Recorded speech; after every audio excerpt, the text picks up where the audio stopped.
Grabe ang proseso ni Madam sa ginawa niyang pagluluto sa pata ng baboy. Kahit kumulo pa daw yan ng ilang beses, hindi pa daw yan malambot. Pero eto na nga, tahanguin na ni Madam. Panigurado Madam, pati yung buto niyan malambot na. Kasi 3 araw mo yan pinakuluan Madam. Parang ang hindi na pata ng baboy kung tignan mo eh. Talagang nahirapan pa si Madam hanguin itong pata ng baboy. Tapos inilagay na nga niya sa palanggana. Dahil 3 araw tong pinakuluan, mukhang hindi na pata ng baboy kundi paana ng baboy kung tignan.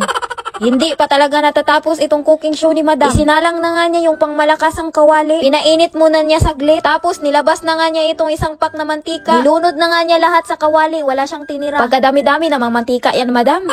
Dahil nga pripituhin ni Madam tong pata ng baboy, dapat ganito daw kadami na mantika.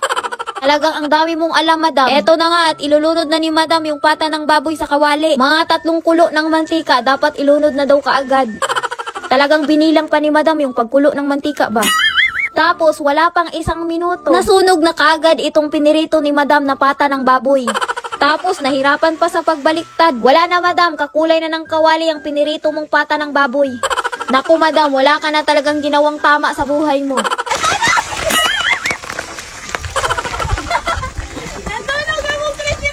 Puro na lang talaga kapalpakan tong ginawa mo Madam.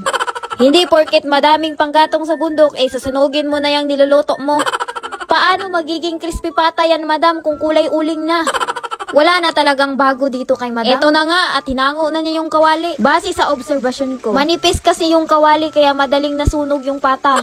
Tapos tinodo pa ni Madam sa paglagay ng panggatong. Kaya yan yung nangyari. Okay lang nasunog, at least crispy pa din yung pata mo Madam. Grabe pa naman sa prosesong pagpapakulo ni Madam. Tapos yan pa yung kinalabasan. Tapos sabi pa ni Madam, okay lang masunog basta hindi lang hilaw. Grabing mindset yan Madam. Sakto talaga sa luto pero nasubrahan lang. Bida-bida kasi sa pagluluto kaya yan yung nangyari. Akala ko pa naman gumagaling na sa pagluluto itong si Madam. Nag-prepared na nga si Madam ng sausawan dito. Eto nga at nagiwa na siya ng pipino. Dahil sunog yung crispy patang niluto niya, babawi si Madam sa sausawan. Naghiwa na nga din siya nitong manggang hilaw para lalo daw sasarap tong sausawan ginawa niya. Ang bobo mo na Madam kapag sa sausawan mapalpak ka pa. Naglagay nga siya ng madaming sili. Siyempre hindi kakalimutan yung suka. Tapos minix niya ng minix para mahalo yung lasa. Naglagay na nga si Madam ng adobong kangkong dito sa may gilid-gilid ng crispy pata niyang sunog. Kahit anong design pa yung ginawa mo Madam, talagang palpak talaga yung ginawa mo. Inamoy mo pa talaga Madam. Pinagmalaki pa ni Madam yung pangmalakasan niyang sausawan. Naku Madam, lahat na lang talaga inaamoy mo. May lahi atang unggoy tong Madam niyo. Siyempre, si Madam ang nagluto nito. Dapat siya yung unang titikim. Crispy. May kulay na, kasing kulay.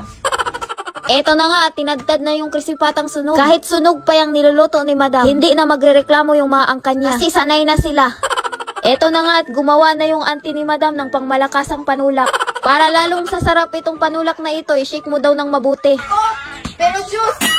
Apple! Apple! Apple! Wala na lang talagang magawa yung mga angkan ni Madam kundi kainin tong niluluto niya. Sabi nga nila kahit sunog masarap naman daw. Naku, lalaki talaga yung ulo ni Madam nito. Pagkatapos nga nilang kumain, mga bandang hapon bumaba na sila Madam sa bundok. Dahil may nakita si Madam na manggang hilaw sa daan, hindi talaga pinalampas ni Madam. Para talagang mga batang nagnakaw ng mangga. Ito yung na-miss ni Madam nung bata pa siya eh. Wait nga lang Madam, kailan ka ba lumaki? Kasi yung height mo pang bata pa din eh. Tuwang-tuwa pa nung nakakuha na ng mangga, kala mo naman talaga siya yung nagtanim niyan. Pasaway ka talaga Madam, lagot ka talaga sa may-ari niyan. Hindi din nagpapatalo itong pinsan ni Madam. Kahit hindi naabot talagang tinalunan pa. Para meron pang babalikan, hindi hinarvest ni Madam lahat. So may plano ka pa talagang babalikan yung mangga na yan Madam? Bago tuluyang mahuli sa may-ari, dali-dali na nga itong si Madam sa pagbaba sa bundok. Bago umuwi itong si Madam, talagang nag-bring house pa talaga ng mangga. Go!